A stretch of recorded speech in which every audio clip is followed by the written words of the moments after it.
This is Secret America.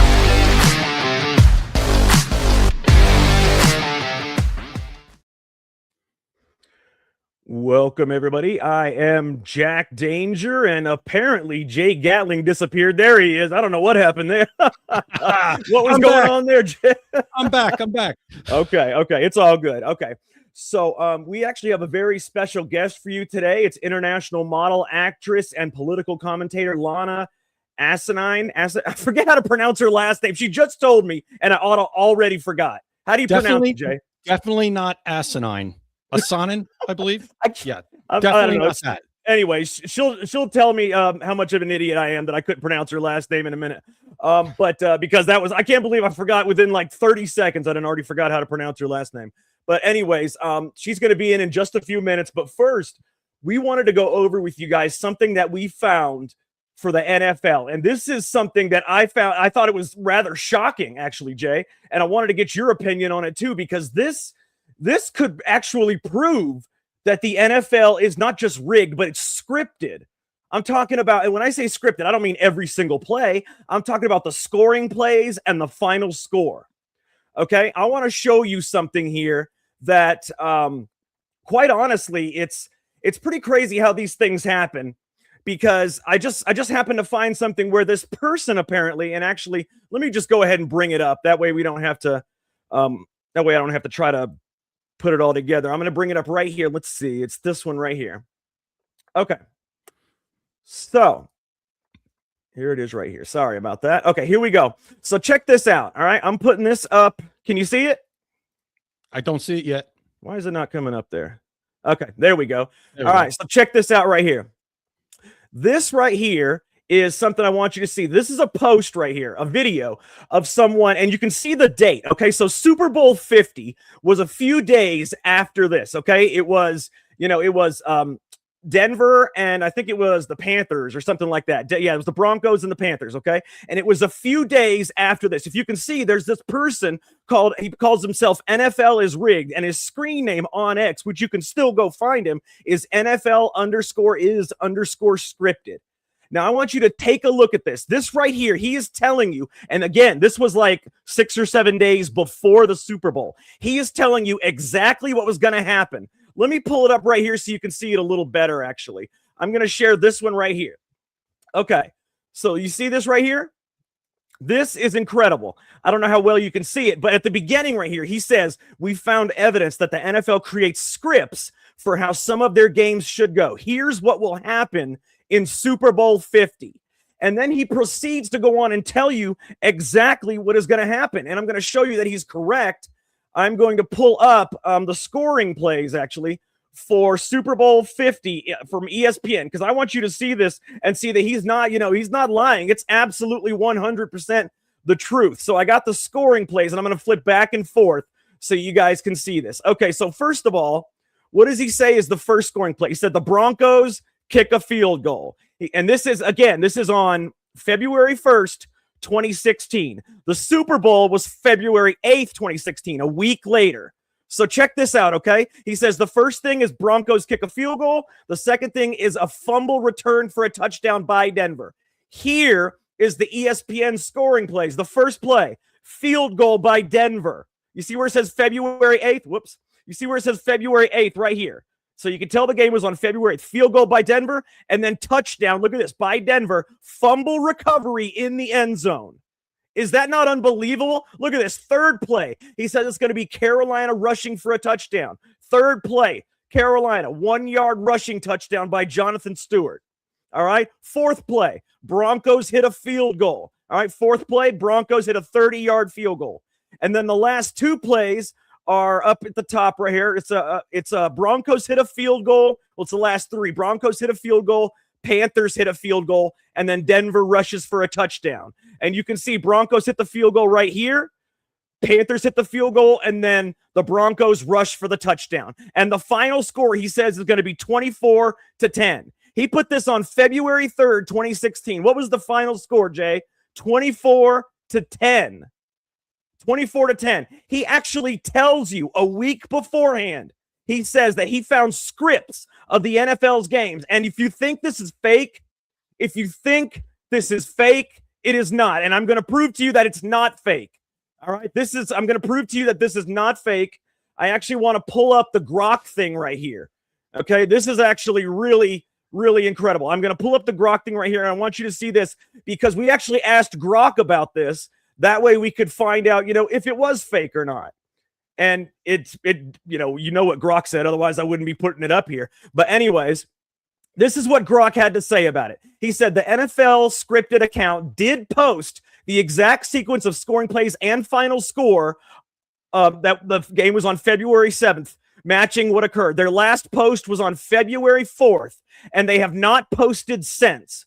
They said whether this proves the NFL is scripted is debated, which is absolutely ridiculous. You can't just get every single scoring play correctly as they happen, the final score, and then it be some kind of a joke. So another person put down here, can a hacker change the date of old tweets to make it appear as if they were posted at a different date and time than they actually were? Grok says tweet timestamps are set by X's servers and encoded. External hackers can't alter them without deep access to X's system. So I'm telling you right now, take it for what you want. But if you want to look at this to me looks like the NFL is scripted. That is absolutely shocking. Jay, what do you have to say? So, Jack, basically, this guy had Biff's book from Back to the Future. Really what we're talking. That is right. So now, you just checked it. It can't be hacked, according to X. So nobody could go in after the fact and put this in. And this NFL is rigged account, I looked at it. 0 people following and 40 followers. And this guy's gone now. He's gone. He only posted that Super Bowl thing. He said there's some scripts that I found. He posted the exact Super Bowl thing a week before it happens. Then we never hear from him again.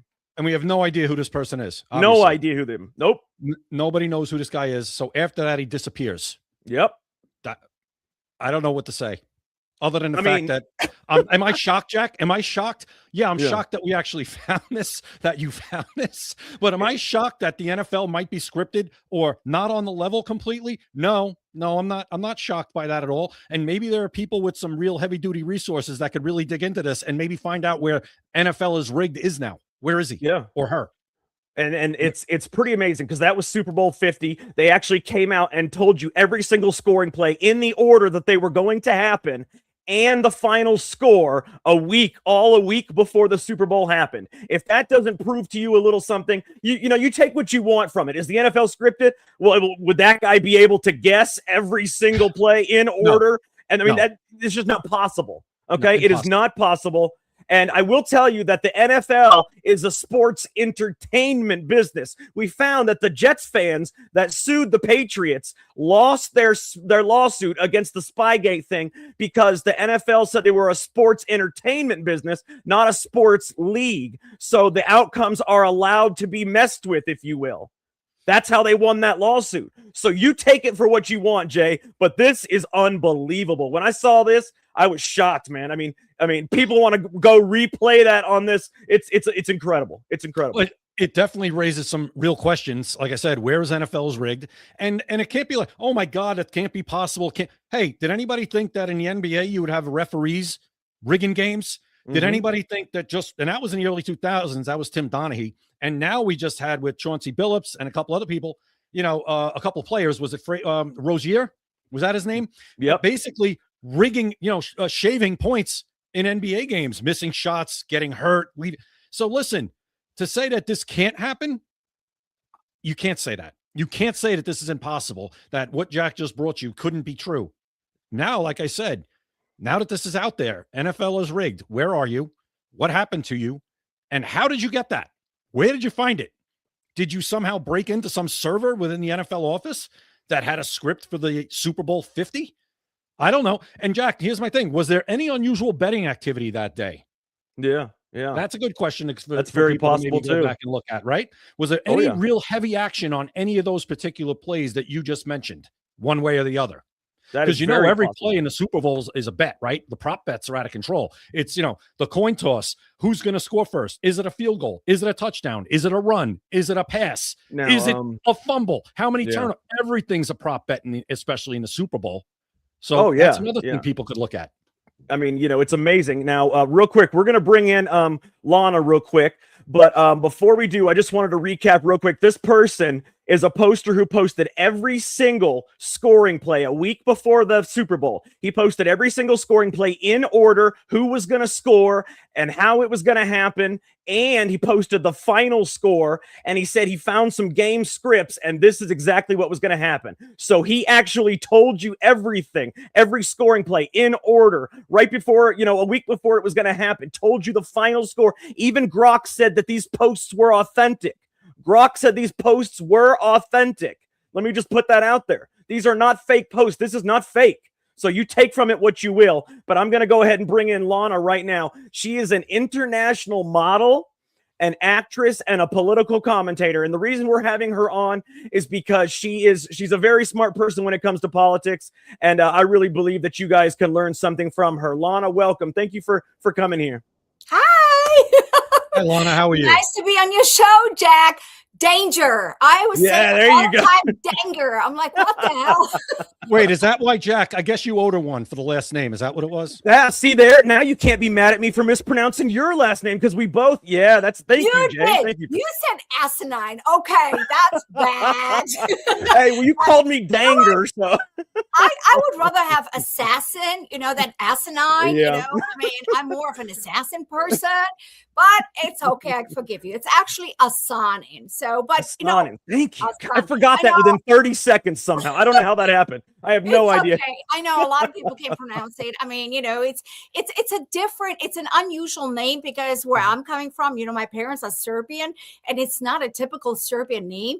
But it has something to do with with history, because we were ruled by the Turks, for 500 years. So my grandpa, they changed their names to Asanin. So the whole village was Asanin, and we're not even related. But so they wouldn't get killed, and all that. So that's where the name came from. I don't even know the real name of my dad. He doesn't even know. I hear you there.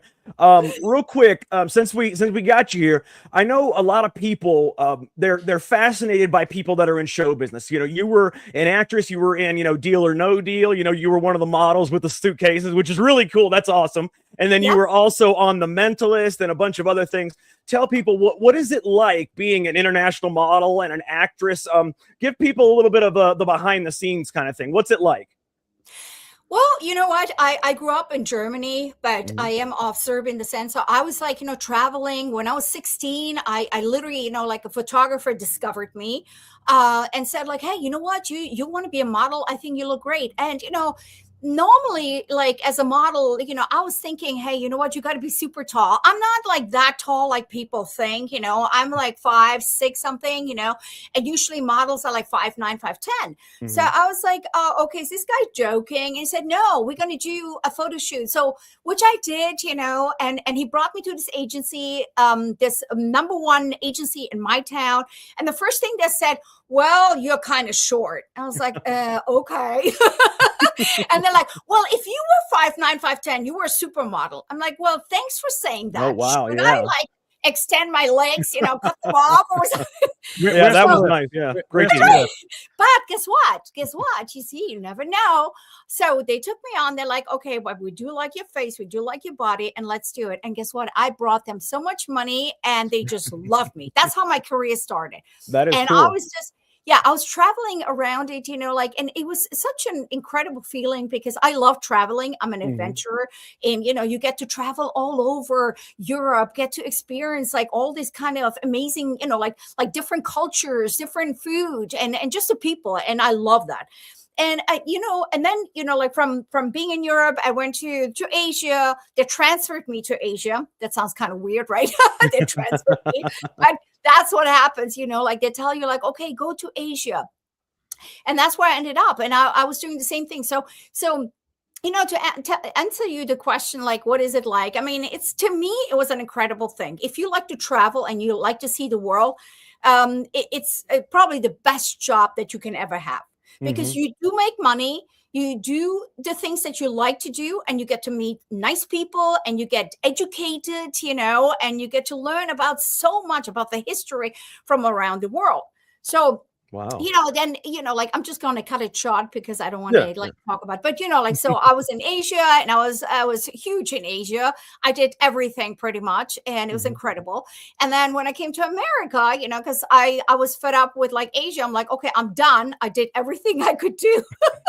So I went to America, and that's when I did, The Mentalist, which you love. And that main actor is actually from Australia. Very nice guy. And I will never forget the scene that I had, because the what is it called? The director, who's a famous director, he won a lot of awards. He actually discovered me on a Spanish show that I was on in LA. Wow. So That's cool. I was on a Spanish show. I'm not even Spanish, like nothing.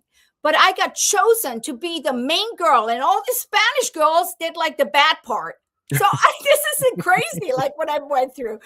And so he discovered me, he put me on The Mentalist. And I remember the scene that I had. I was like, apparently the TV show, the host show. And the main guy was like, the history of The Mentalist, right? Oh, yeah. Yeah. What it's all about. And I remember we had this interaction with each other, like looking so close to each other. It was the weirdest feeling. I'm like, okay, this is odd. Like, it's just a little too much. It's too close for comfort, Yeah. Oh, yeah. That's but cool. It was an incredible time. And then, I did Deal or No Deal. So here's the thing about Deal or No Deal that most people don't know. It is very, very hard to get into that show. It's not as easy as people think. I had to audition twice before I got on that show. Oh, and wow. you go in there, and there's like, you have to imagine, this is Hollywood, okay? And this is like, there are women from all around the world, and they're all gorgeous, like all kinds of flavors, like whatever, whatever men like, they're all out there. So you have to compete with like 200 girls. I would go on auditions, 200 girls waiting there. Wow. And, they want you to dress a certain way. So they want you to dress like a very, you wear like a very tight dress. So you better work out and look good, because otherwise you won't get that.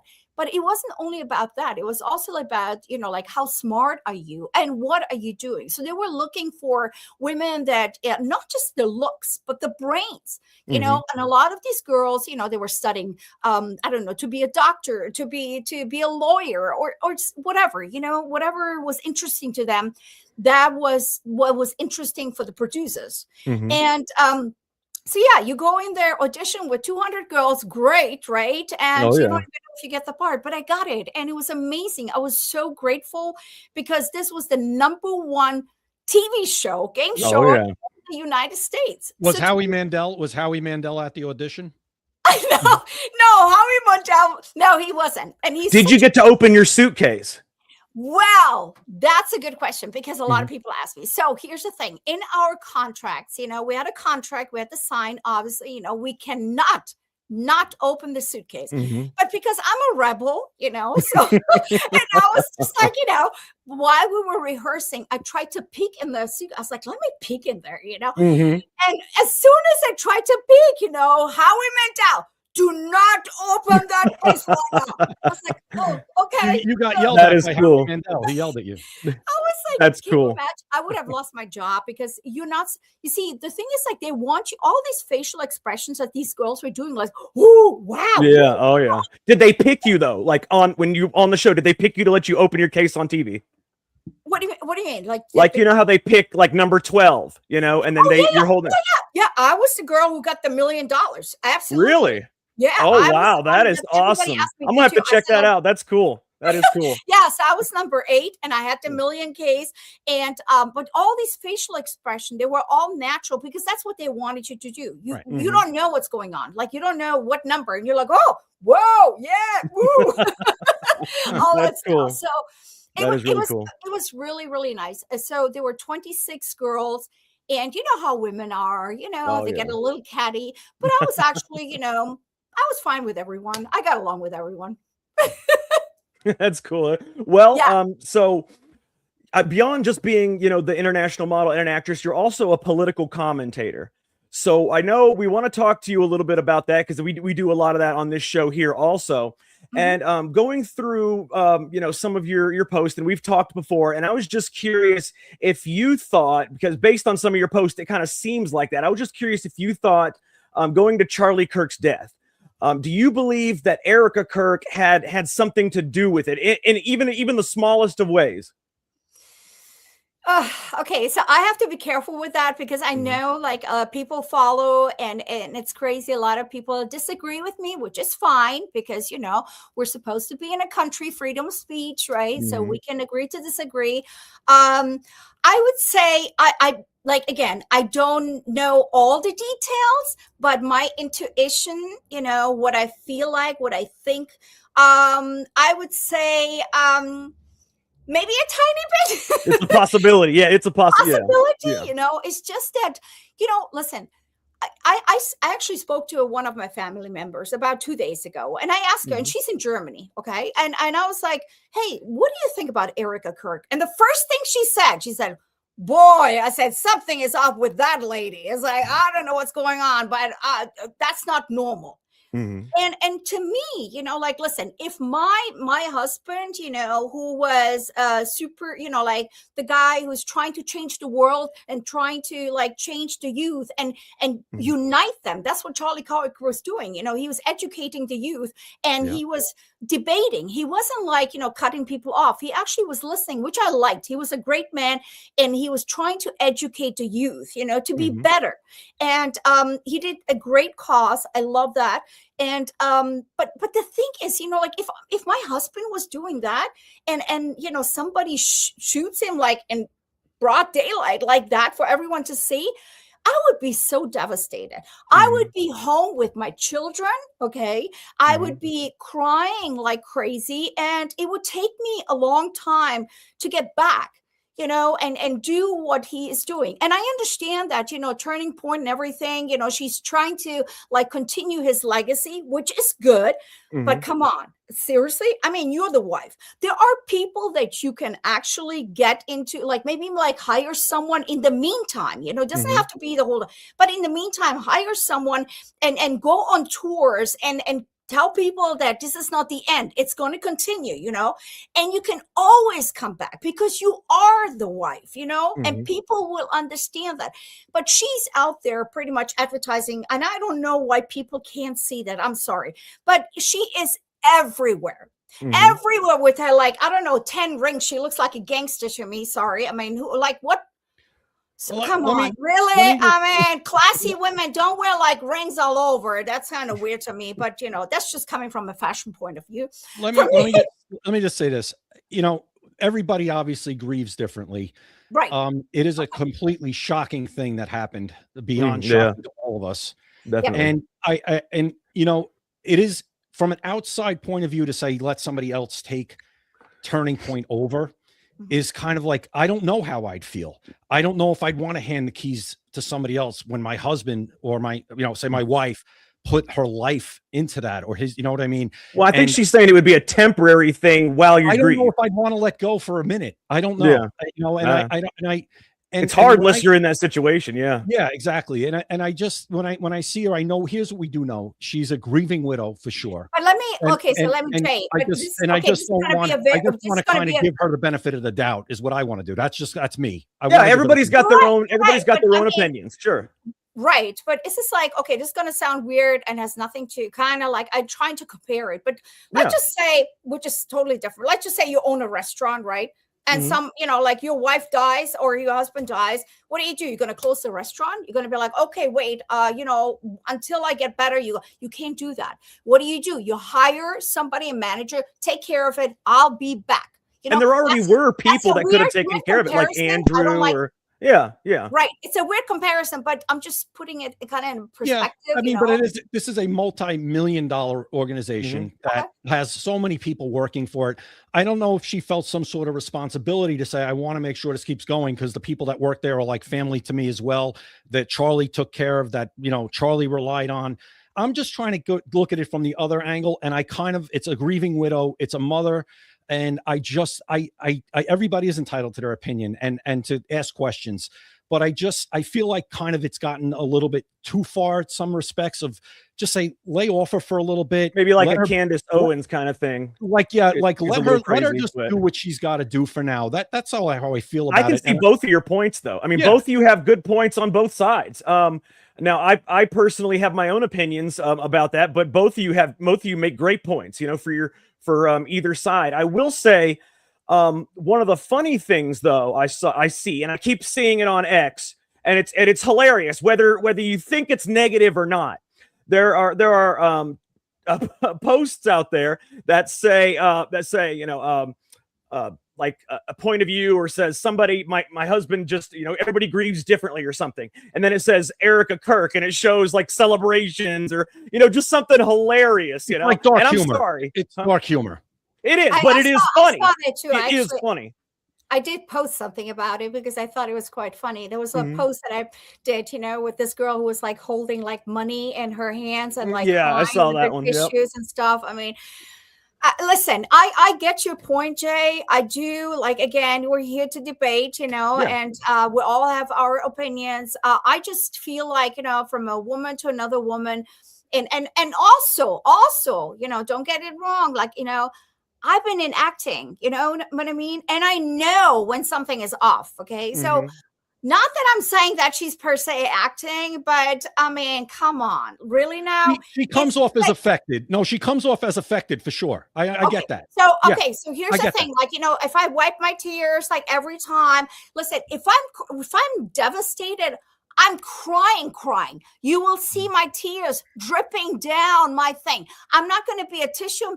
Oh, okay. You don't do that. So, and she does it every time, wherever she goes. And at some point, it's like, come on, girl. So it's just the little things that you can notice, that you see, and you think, okay. It's like, I get you grieving, but if you want to cry. Let your tears out. Let the audience, let the people see what, in your eyes. Like, let me see your soul. Let me see that you're really grieving and crying, because that's what people do when somebody dies. You cry, you bawl. Lana, You don't just go with your tissue and wrap it like a little princess. Sorry. I thought her first speech that she gave, the one that was right after when she first came on, I think it was a couple days after when she made her first appearance. I thought that she was excellent in that. And honestly, she got through it. And you could tell she was in a lot of pain, and as far as I could see. Right.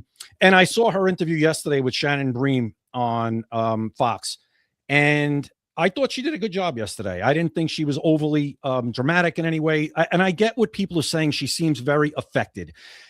But I just have a hard time, me personally, giving her that hard of a time, because she does cry, and maybe not everybody does it the same and grieves the same.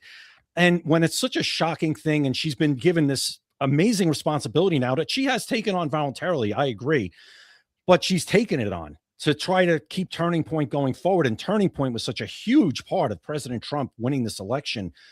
Even President Trump, I think himself would admit he might not win this election without what Charlie did. So, I think it's just a lot to put on her right now. And I'm just going to give her the leeway to act how she kind of wants to act. She hasn't done anything, in my view, that's egregious, where I'm like, oh my God, I can't believe you did that. And that's me. I want to give her that space. And other people, if they don't want to, that's fine. I just don't want, and when people want to say she was quote unquote, in on it, maybe she was in on it.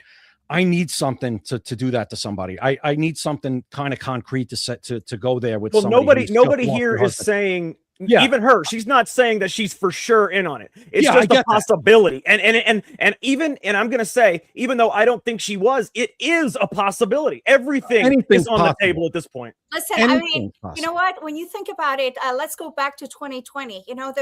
What happened to us? A lot of people like, oh, I don't know. Please I need some proof. I need some evidence. And then 5 years later, everybody who was thinking like that are like, oh, now I get it. So this is what I'm trying to say. I'm trying to open people's eyes. I'm not saying anything that she was in it, whatever. There's a possibility. You're right, Jack. There is a possibility. You never know. But I'm saying that people should literally, they should open their eyes and they should question things. That's the thing right there. Everything, you got to question everything you see. And like she said, and like Jay said also, anything is possible. And you're not going to have proof that she was in on it. You're not going to have proof that she wasn't in on it until we find out everything, until we actually know what happens. I'd like to know what happened to the autopsy that supposedly occurred. I have not heard anything about this. But what about the burial? We've never seen. I mean, I mean, We're this going is to have a trial, though. We're going to have a trial, and that's the Hopefully. important thing here. I know, We're but going to have we've a never trial. seen him, like, we're never seen, like, like a ceremony, like a burial, nothing. They say, like, oh, we want to keep it, like, private.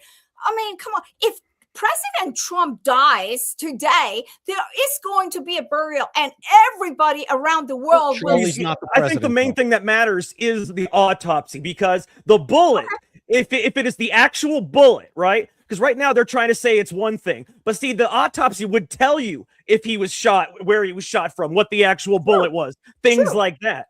We might see that at trial. That's the thing. That's why I'm glad we're going to have a trial. We are going to have a trial. Well, it might, like Jay said, it might come out at trial. We are having a trial for what's his name, Tyler Robinson, I think it is.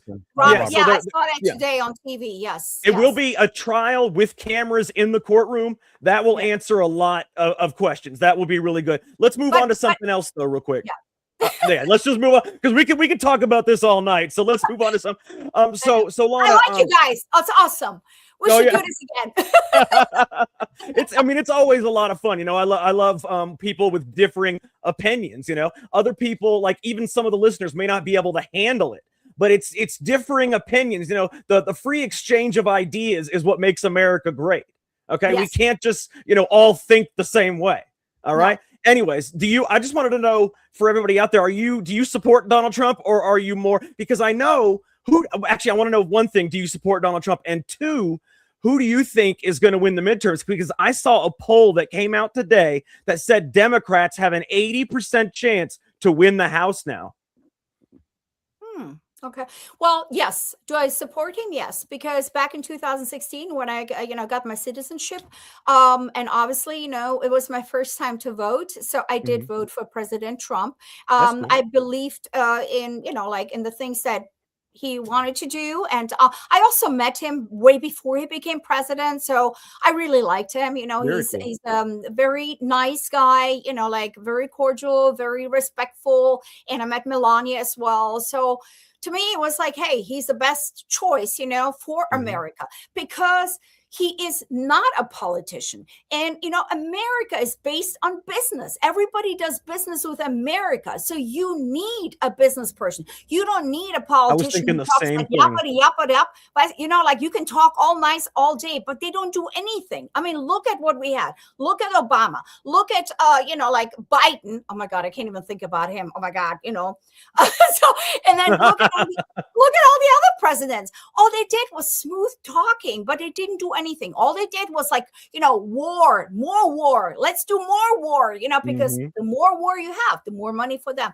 But, for him, I just liked his views. And I figured, I said, he's a great businessman, even though he went bankruptcy many times. But you know what? He always rose up. He always came back. He always came back. Yeah, somehow he always came back, billions to zero, then billions. It's incredible.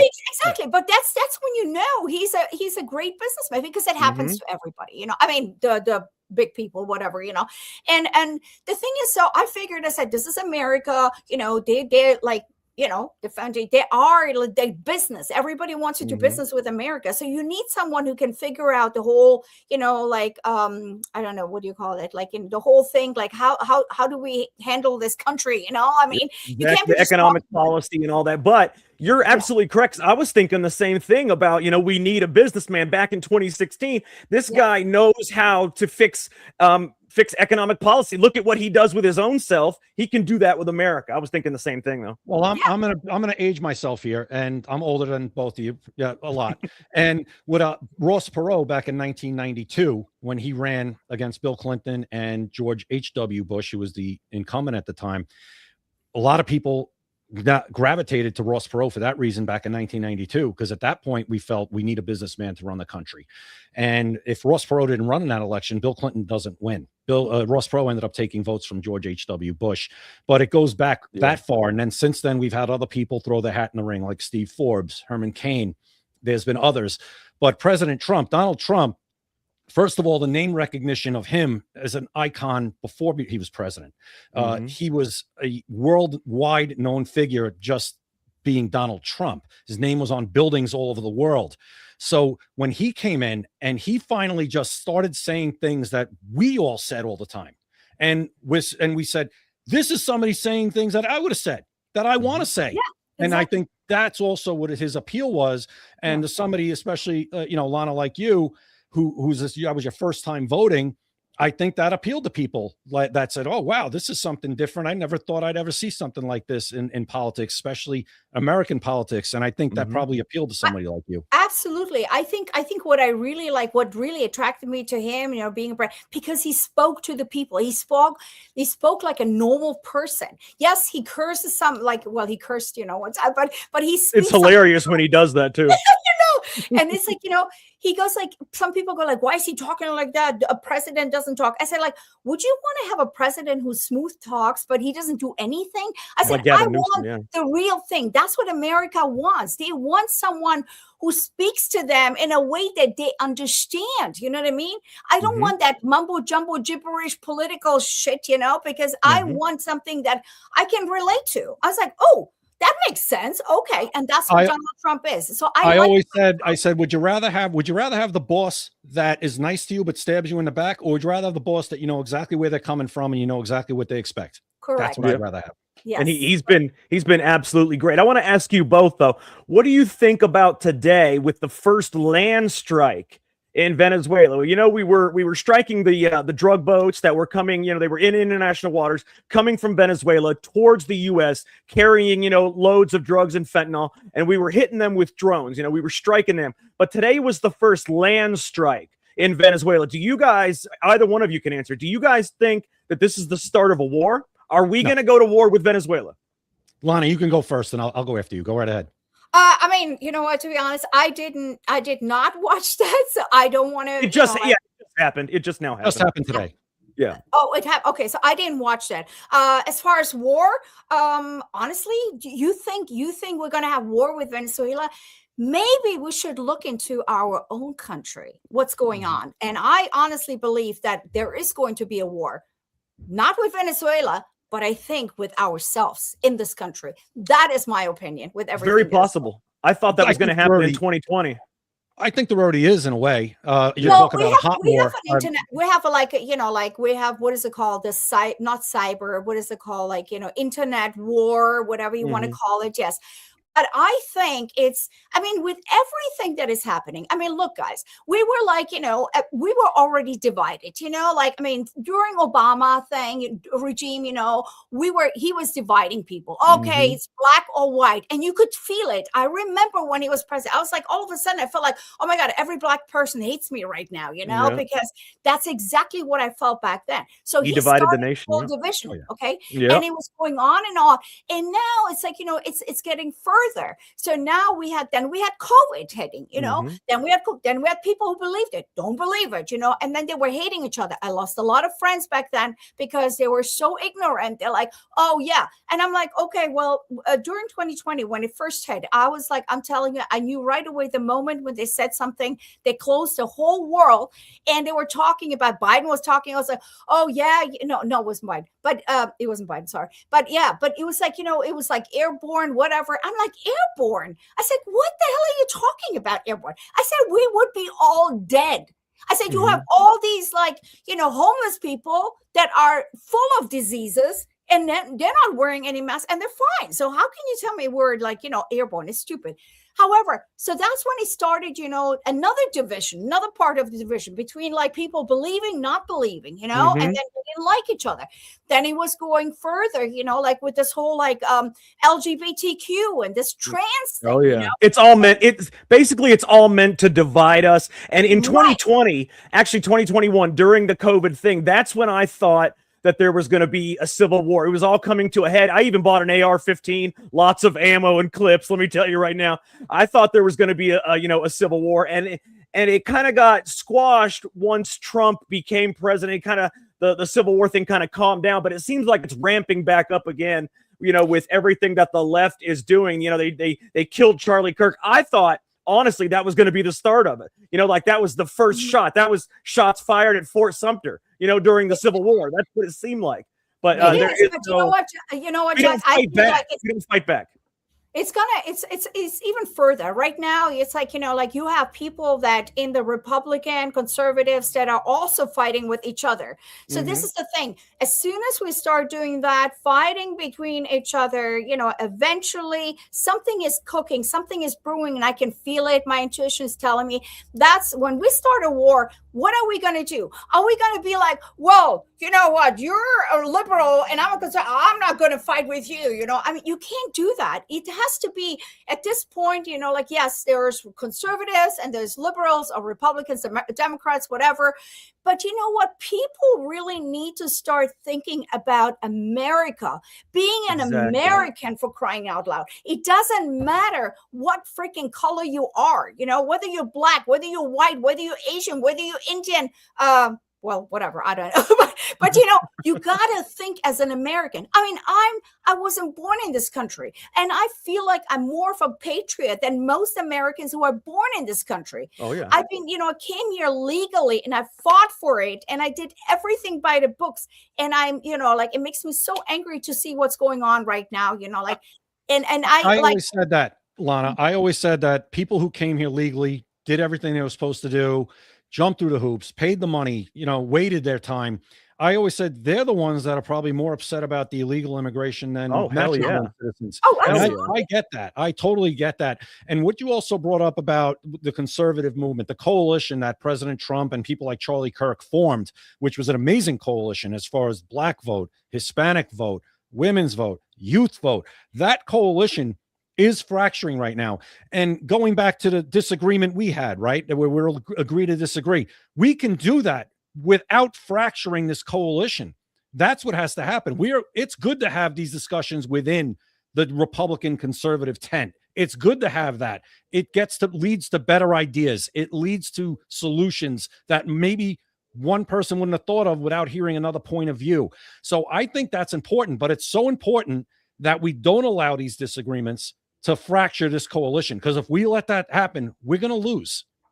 You're absolutely right. Listen, this is what, like, again, America is about freedom of speech. And what really irks me a little bit, it's like, all the conservatives back then, they were so angry about liberals because, like, they were trying to suppress our freedom of speech, and they were getting angry. But now it's like, now when you even say something on social media, like I would say, give my opinion, like, let's say about Erica Kirk or whatever, they get mad at me. But I'm like, listen, why are you mad at me? This is my opinion. This is what I feel about. Exactly. You can't get me, because this is where division starts. That means, like, you are nothing better than a freaking liberal because you're acting just like them, because you're not giving me a chance to express my feelings, and you cut me off, you call me all kinds of names, you block me and all that, instead of just listening. You know what? This is one thing I've learned, back in 2020. I would actually, like, I would read stuff, I would listen to podcasts, listen. This is the most important thing that people do not do. They don't want to listen. They just cut you off right away. You need to listen. Let it sink in your brain, absorb, and make a function out of it. And then put two and two together, and boom, there's your answer. I don't mean to interrupt you. I was just going to say my power may go out in a second. For some reason, it's blinking here. So if it goes out, just if you guys can continue the show, that would be great. Okay. Let's hope not. We'll carry on, Jack. We will carry the flag. We got it. Because if it goes out, it may not come back on. So you guys will have to, finish the show just in case. But anyway, so sorry. This is what I'm saying. It's like, like we really need to work together, and we need to let people have their own opinion, and it's okay. It's totally fine. I am not going to hate you or whatever. This is you. Like, and you can have, like, my family members, there are some of them, we don't agree, but we still love each other. And we're like, okay, this is how you feel. That's fine. And this is how people should. And people got, to be honest, Jay and Jack, people just are so sensitive. You can't even say anything. They are so sensitive, and they need a little love. They need Jesus in their lives. That's why I post a lot of stuff about Jesus, because, I noticed that. That's cool though. This is my Jesus. Very cool. No, I love Jesus. I'm a believer. I have faith, and this is what I'm trying to tell people. It's like, I want to shed some light and tell people, listen, it is bad right now, but it's going to get better. But you are making it worse by the way you are acting. Like, we need to bring people together, and that's what I would love to do. And just because I don't think like everyone else, doesn't mean I'm a bad person. I'm really exactly not. Thank you. Everybody has their own opinions. So how do we do that? How do we, like, you have the Epstein thing where we have the right fracturing on Jeffrey Epstein. We can disagree on Jeffrey Epstein, which I think, when they talk about President Trump's hiding this, I think it's absurd. That's how I feel about it. He's not. I think they're more fractured on Kirk than anything else. What's that? I think they're more fractured. The conservative movement is more fractured on Charlie Kirk than anything else, because people are saying this or that. Everybody has their own theories, and they're not respecting each other's opinions. Instead, they're breaking apart. That's the thing. And it's not happening in Epstein too, Jack, whether it's one or the others more or less. It's happening there too. And it's being used to shatter this coalition. And so I think that's the whole us, that's the whole point. Exactly. So people like us, we can disagree, but we're still supporting President Trump's agenda, which we voted for. We're still going to support the next candidate for the Republicans if, in fact, that person's going to carry President Trump's America First, make America great again policies forward. And I wonder, Lana, I don't know, maybe you have an answer. Where do these people who are fracturing off because of a one issue, an Epstein or a Charlie Kirk, where are they going? Who are they? What candidate are they running to? Maybe you've spoken to people and you have an idea. I don't know where they go. Do they go to some libertarian candidate who's going to get 3% or 4%? Where do they go? If you voted for Agenda 47 and you're going to let this fracture you, I just don't understand it. Maybe you could help me with it. Well, I think I know like a lot of people are getting upset, like because President Trump did, I wouldn't say elect, but appointed Pam Bondi, and she hasn't done anything. I mean, seriously, I remember back in February, she was like, oh, we're going to release the apps. Everybody was on TV glued. They're like, oh my God, we want to know what's going on, and then and nothing happened. So people are disappointed. And yeah, I don't think she's great for the job. Sorry. I mean, you're right. She's not. She's not. I've heard, I was reading something like the other day, and they're like, oh, yeah, don't get mad at her because it's much cheaper than that. And it goes back to the judges, because they have to approve. I'm like, okay, so get rid of the freaking judges. Like, what are we waiting for? Why can't you just get rid of them, and put some new judges and whatever? But apparently that doesn't work either. So, of course, Americans are just so frustrated because they don't believe in her anymore. And then they question Trump. They're like, okay, wait a second, but you appointed her. Like, why? And you still believe in her. He still goes like, oh, she's doing a great job and whatever. So yes, they are disappointed, but you know what? Listen, I still support him no matter what, because I always feel like we never know what's really going on. There's a lot of hidden stuff that we don't know, that they do because they have to do it for, people say he's a chess player, and you know what I'm saying. So we don't know. I don't know. I'm still supporting him no matter what. But do I agree with Pam Bondi? No, I think she should just resign. She is useless. I'm not even a fan of Kash Patel, to be honest. I'm not a fan of him either. So I don't know. People, whatever. But I just feel like, listen, it's either you have to file it or you don't have to file it. I mean, just say it. If you don't have it, fine. But we all know from the things that we studied, or the people that were digging, going down the rabbit hole, like they say, we all know something does exist, because it just doesn't, it's just something is not right. You know what I mean?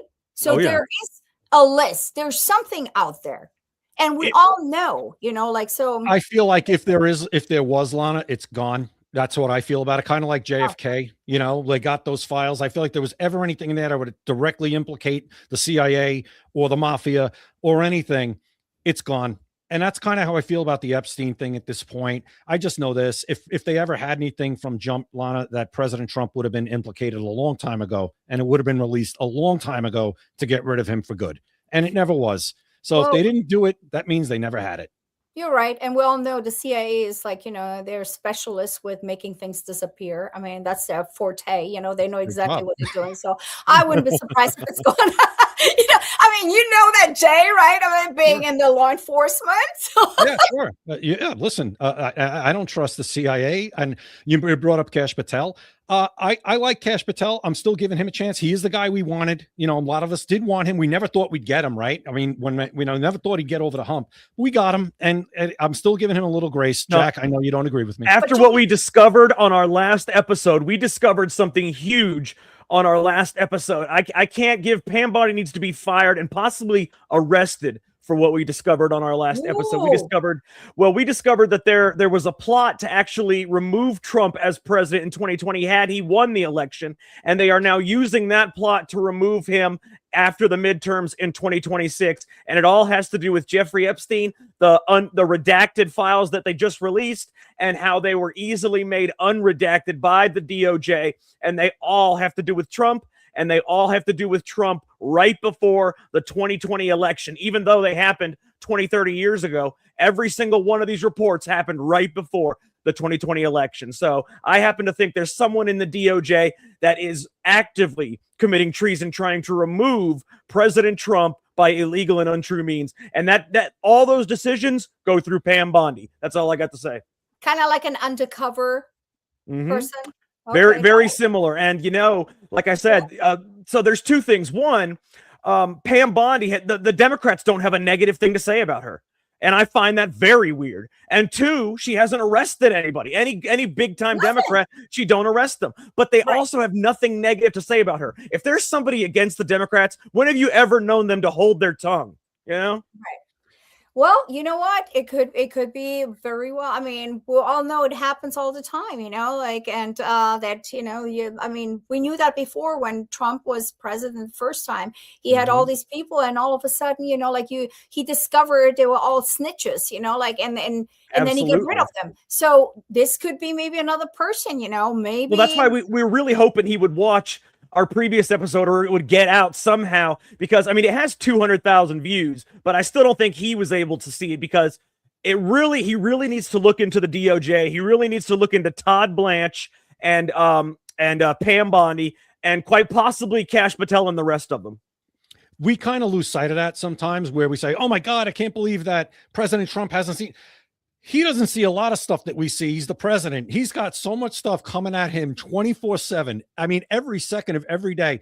You couldn't pay me enough to do that job ever, to be the president, because I can't even fathom the amount of things put on his plate every minute of every day. So all the stuff that we're like, oh my God, I can't believe he hasn't done anything about this. I can't believe he hasn't seen it.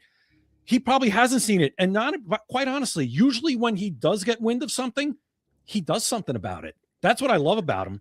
That's what I love about a lot of his cabinet, and this cabinet in particular, not the first one. This cabinet in particular, they seem to, when they get word of something or when something strikes and hits, they seem to get on it. Like Kelly Loeffler today got on it with Minnesota, where she's not giving any SBA grants to Minnesota after Nick Shirley blew up Minnesota with his reporting. So this administration is kind of receptive when they find something. So I'll give them that, but you can't expect them to get everything that we see every minute of every day. No, but for anybody that hasn't seen our previous episode, definitely check it out. It will blow your mind. It is it was a special episode that we did, and it says something, unredacted Epstein files, with this secret, but it actually talks about the ongoing case of treason, which is probably the largest in American history, if you add in all the people that have to be involved in such a conspiracy, all the way to the top law enforcement official in the country. Okay. So Lana and Deb makes a good point. Trump does this for free. He doesn't get paid. He donates his salary. He does. That's another thing people forget. And I get it. He's a billionaire, but you know what? He's still not taking any money. And I always applauded him for that. Lana, who do you going into the midterms? We'll see what happens. I think there's a million political lifetimes between now and the midterms. A whole bunch of things are going to change. Real quick. Look at this. Look at this in the chat. Look at this in the chat. I see this. Us. No, I banned this person in a previous thing, and he just came back as another person doing the same bullshit. It's a bot. So it's ridiculous. They were on the bot. Yeah. There's a lot of bots.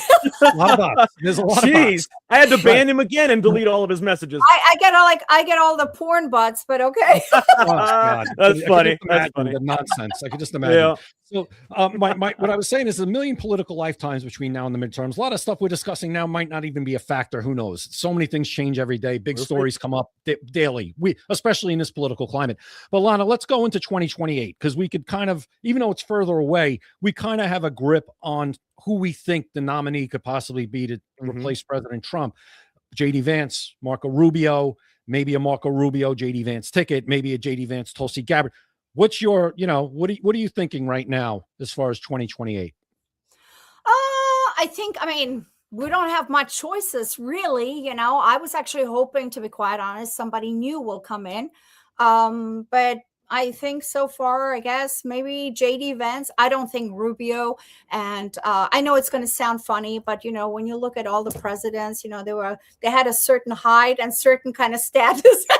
Marco Rubio is not it. He doesn't have the it factor. Sorry, guys, but you're right. You're right about there not being a lot of choices. Yeah, he does not strike me as a president. What's up? JD Vance? He's a very smart man, and he does have that presidential status.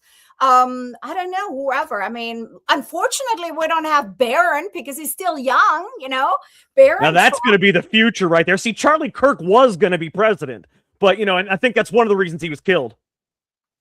Oh, okay. Well, I don't know about that, but like I said, I was hoping, I think at some point maybe Barron will, because he is a smart young, but he's too young. You know what I mean? Yeah, so we don't really have to. Actually, I don't know. Like I was hoping that maybe we see a woman one day. I don't know, as a president. Hey, listen, Lana, are there any women conservatives out there that? No, when they go crazy about, oh my God, you didn't want to vote for Hillary because she's a woman. No, I didn't want to vote for that woman. I didn't want to vote for Kamala Harris because she was that woman. You give me a woman who I think can do the job. Maybe it's a Tulsi Gabbard. Hey, I'm for it. And I do think the first woman, Kristi Noem. Oh, listen, Jack, I think the first woman president, whoever it is in this country, will be a conservative. That I can say. Oh, yeah, it has to. I mean, of course. Hello. I mean, look at the liberal women. I mean, for crying out loud. Can you imagine having a woman with purple hair and I was thinking the same thing. That's funny. Yeah, and then I mean, what just happened? Like, was it like the other today? Was it like somebody like in the fire department? It was chosen. Yeah. She has no fire department. She has no firefighting experience. They only hired her because she was a lesbian. And because she had, that's the only reason they hired her. She's never been a firefighter, and now she's the chief firefighter. Right. I'm sick of the box checking. That's what it's unbelievable. So he's basically doing the same thing what they did before. And that's why I said it's going to get worse, because why did you hire? Just like Biden, he hires like the person because she's like, what's her name? KG, whatever. Yeah, exactly. Yep. And same thing. You're right. And she was black and she was gay. And, we have to do this. No, you don't. It's the same thing in the film industry, guys. It's like I watch Netflix all the time. I should actually shut it off. But, I can, I mean, it has good programming. It's hard to turn it off, It has good, because I see through their bullshit, but most people don't. And I'm telling you, it's changed. Every movie, every TV show, it has to be like interracial, you look like white. They have to have the token gay person. Right. It has to be, a black man and a white woman. It can't be a white man and a black woman. Look at commercials. And nothing, guys. Nothing. I have a lot of black friends. It's not about being racist, but it's just like, why did it have to happen? It's about being forced down our throats. That's what it's about. We're tired of it being forced down our throats. Right. And it has to be like, it has to be like two, like I see two guys making out, or it has a threesome, or two women, or like trans. I'm like, what the hell is going on here? And it has nothing to do with the plot. That's the problem. Nothing at all. It's just thrown in there just to throw it in there. And even in the kids shows now, the cartoons that Netflix has, they have two women or two men, actually two gay men that adopt, two gay white men that adopt a little black child. I mean, it's just unbelievable. I mean, it's this America right now is a caricature of a country. It's like how you draw a character and it looks all weird and that's what America is, a caricature of an actual country. We are a joke of ourselves. It's amazing. You know what? It's like we are, but I'm telling you, I talk to a lot of people in Europe, and let me tell you, it's the same. It's worse in Europe. Are you kidding me? Oh my God. Yeah, Jack it's the talks same. about it It's all the time. everywhere right now. They're doing this, shove it down our throats, and this is, and then for us, because we're far more smarter, we see through that bullshit basically. But they're, the new generation, they're gonna look at it. They're like, okay, this is normal. No, it's not. Exactly. There's only men and women. There is no. Remember when they always talked about the new normal after COVID? There's going to be a new normal. This is the new normal. I hated that word. I couldn't stand it when people said the new normal. I said, no, there's nothing normal. This is not normal. No. How about that? Not new normal. It's not may normal. be new, but it's not normal. Exactly. Look, here's a guy doing it again. Jack talks about it all the time, Lana, about especially England, like what's going on in England. Oh, with it's horrible freedom of over there. speech, lack of freedom of speech. You get people arrested for tweets and Facebook posts. I mean, that's insane what's going on in Europe. And we always talk about making sure that doesn't come here because we were close.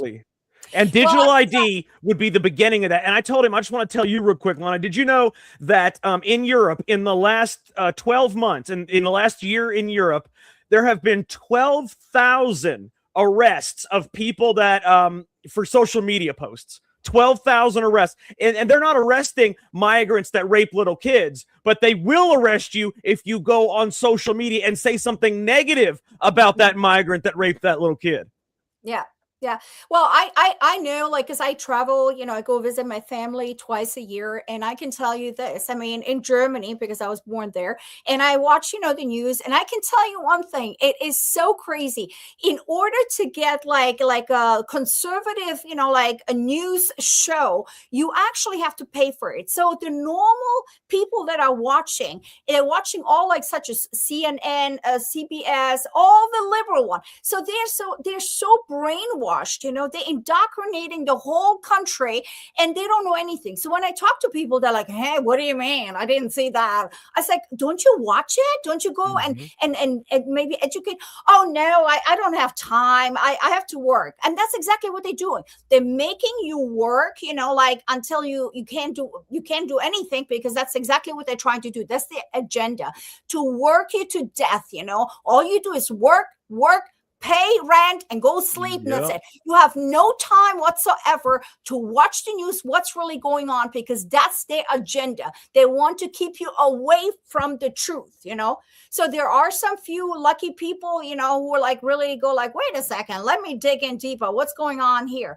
And so in Europe, in Germany especially, none of these people are able to watch the shows. We have we have Fox, we have Newsmax, but we also have you go like podcasts such as you, Jack, and other people that we can educate ourselves. But most people, I'm telling you, that they don't do that because they don't have time. They just go about their day and they're like, okay, I don't have time. I have to go and work because I have to bring money home so I can, pay for food and stuff and whatever, Yeah. Well, one of the most egregious things, Jack and Lana, I don't know if you know, the book Animal Farm, and it's about, being worked to death basically, and the whole communist system. They came out with there's a new version of this book coming out. There's an animated film years ago, which was true to the book. Now they're putting out one where they reverse it, and the problem is capitalism. That's where we are. That's where we are. You want to talk about propaganda? You're changing a classic novel, a book, about Animal Farm, and you're completely reversing the whole premise of the book. So kids are going to watch that, right? They're not going to have any idea about the original, and they're going to watch that, and then capitalism is the problem. It's really egregious, and it's worse. Like you said, I think in Europe, and Deborah's on it telling us that England isn't horrible, just London's bad. All right. Well, it's not the countries themselves. It's the government. It's the rulers of these countries. But I will say that now the rulers of these countries have imported so many migrants that it's really bad there. I'm talking, you go walk down London, you don't see any people from England. You just see, you see Arabs, you see Africans. You won't see any Londoners. I promise you that. I just spoke. It's funny you say that, Jack, because I just spoke to my mom earlier today, and she was complaining about the same thing. I mean, I grew up in Germany. I grew up in this really cute little town, and I remember as a child, or, when I was in school, and I would go with my girlfriends and have coffee, and it was so nice, the promenade, clean, you had shops and all that stuff. Now it's like, oh my God, like where the hell I am. It's like graffitis. It's like, Arabs all over. Trash everywhere. Yeah. And I'm like, I'm not even in Germany. It's terrible. Today she complained to me. She's like, I can't believe, like, wherever you travel, whether it's the bus or whatever, there's no white people anymore. They're all like, from Africa, Pakistan, whatever, she said, and they have thousands of kids, and they all and get that's paid. the thing right there. And that's why Islam is taking over the world, because in Islam, men can have, many different wives. They can force the women to have children. And guess what? They can force the women to have children starting at age 9. Yeah. Starting at age 9. So each one of these men have 20, 30 children. So that's how Islam is taking over everything. And if we continue to allow such a thing, it will take over America too. But do you know what, Jack? The thing is, like, it's not us. It's not the people per se. It's the government. It's the government who allows it. In Germany, back when we had Merkel, the chancellor, who was a total idiot, she invited all the Syrian people. She did not screen, and what did they do? They put bombs out there. They did all this chaos, like in Germany. And then Germans complained. And I'm like, well, you kind of voted for her, duh. Well, take a look at Sweden. Sweden was a beautiful place. In the last 12 months, they've had 30 bombings. 30 bombings in Sweden. It used to be such a beautiful place. Yeah. Listen, Merkel, that was the German Hillary. Isn't that what we called her, Jack? The German Hillary and Lederhosen. The German Hitler. That's what she was. She was terrible, horrible. Yeah. But you know what? Even the new guy is nothing better. I mean, Germany is just going down. They're all terrible. Yeah. My family member, she said something is brewing, something is not right, and she has a feeling if this continues, we are going to have a war. There's got to be. That's the only way out of this. You can't, and this is a great saying that I love. You can vote your way into communism, but you cannot vote your way out of it. You got to shoot your way out. Yeah. Listen, maybe it has to happen. Maybe it has to happen. It may have to. It will. Maybe it will change people, like just like we had 9/11 and we came together, Maybe things like, it's sad to say, but if people don't wake up and do something about it, I'm sorry, we will have a war, and that's not going to be good. No, you're absolutely right. Well, we want to thank you so much for coming on the show. Tell people real quick where they can find you, your social media, your handles, anything like that. Well, obviously you can find me on X. So yeah. And this is actually my second account, because my first account, I had far more followers, but I got taken down, even during Elon time. But, it was some liberal who was going after me, and, it was 2 years it took me. So this is my new account. I'm a little I'm still low with the numbers, but it is what it is. I do have Facebook. Just look up my name. My Facebook is there, my Instagram. I'm trying to revamp it and do something. And so we'll see. I don't know. But I love you guys. Thank you so much for having me. This was awesome. I hope we can do this again. It would be fun. And let's see. Maybe the viewers like it too. Yeah, it was great. Thank you. Thank you. It was definitely a lot of fun. Jay, before we go, you got anything you want to say? No, I just want to thank Lana for coming on. It was a great conversation. And like I said, I'm glad that we could agree to disagree on things and still come to the same conclusion that we have to be America first and support President Trump and his agenda. That's the most important thing. That's where I'm at. Absolutely. So and I'm glad that we could all have, the separate opinions, but we could all, be respectful. We can all still be friends after this. And, it's great to have, respectful debate where everybody, you might have a different opinion, but it's not going to be anything that makes you hate. We don't take anything personal on this show. Nothing is personal on this show. You know what? It's funny. Just the last thing you say, it's like, I have actually some friends in in politics, and it's funny. Mm-hmm. And he told me, he said, you know what's funny, Lana? It's like you have it's like a show. You have Democrats and Republicans bitching about each other, talking this, but he said at the end of the day, they shake hands and they go have dinner and have fun. I'm like, okay, so it's all a show for people. They don't understand. So that's the same thing, so. You're absolutely right. Well, I want to thank Lana for coming on. I want to thank Jay also. And so for Jay Gatling and Jack Danger, you have been watching Secret America, excuse me. And we want to wish you guys a happy new year. Our next episode will be on New Year's Day on Thursday. So we hope everybody has a happy new year, and make sure you stay safe. Okay. Have a great night. And I want to give a shout out to everybody who's following me. Subscribe to my page. I love you guys. Thank you so much for your support. And Yeah, and what else did I want to say? Tell them, hey, subscribe to Secret America. One special person I have to say a shout out. It's Mark Charles. I got. Is that the musical cowboy? Yes. Yeah, I knew it. I knew it. Okay, Yeah. okay. And he's coming out with his new album on the 31st. It's really great, guys. You gotta tune in. When you go to his page, download it. Wonderful music. And anyway, so thank you so much. Happy New Year. Mwah! And Lana, tell all your supporters, hey, at Secret America TV on every platform. That's us. Subscribe to Secret America TV. Absolutely, right. I will. You guys were awesome. Thank you so much. This was great. It really Pleasure. was a lot of fun. So thank you both. Okay, so for Jay Gatling, I'm Jack Danger. You've been watching Secret America. We hope you have a happy New Year. You've been listening to Secret America.